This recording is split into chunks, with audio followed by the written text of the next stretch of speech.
Welcome again. So in the last video we reached the 8th step.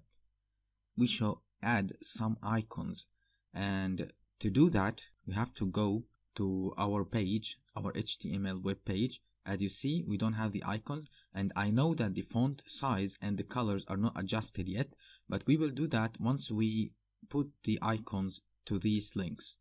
The icons are, as you see, are here, and we want to put something just like these ones. So I have opened all the icons pages that we need and that we need to copy paste in our project. So let's add them. Of course, I will not record everything that we will do, but let us do it. The first things, let us do it together, and then we can just like skip it or make it fast a little bit. So which one I copied? Yeah, I copied this one. This one is actually for the pricing, I guess. Yeah, it's for the pricing. So let's go to the pricing here and put it like that, and let's get another one, maybe this house one. It's for the home page, so we'll put it here. And for the other ones, I'm gonna skip the view for them because you know that we're gonna put them. So now we have finished putting all the icons that we need, and as you see here, when we look to our code, you will find that it's so close to the words or the links. We want a little spacing for that, and I'm gonna show you something that's really helpful, and if you don't know it, you will just like you will use it a lot. We want to put something here, and if we press the Alt, we can just like select all of them and start to put whatever we need, because it is the same styling for all of the links. So we have this one too, and we will start to put whatever we want in just like one single move or one single action. So we can say padding end because all of them are on the left side and the link on the right side, so we can say padding end, which is the right side. We will put maybe 3. Let's see now. Fine. So yes, we have added them, but I think this is too much, so we're gonna change it to 2. See now?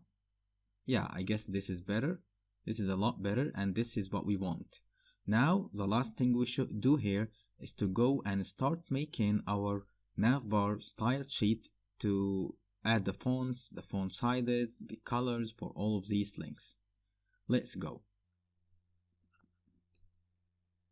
So I'm gonna create here a underscore navbar.scss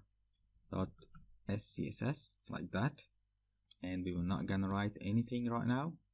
We will go to the style and we will add the new asset that we need, which we will put the import and start importing the navbar, and let's try if it's working or not. We will say nav and display is like none. Let's go back here and see if it's working or not.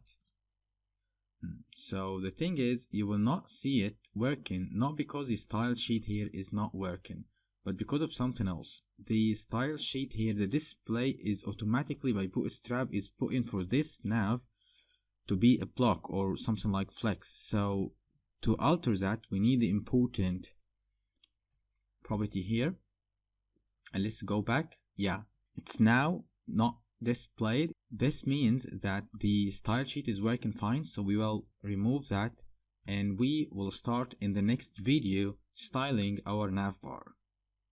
Thanks a lot.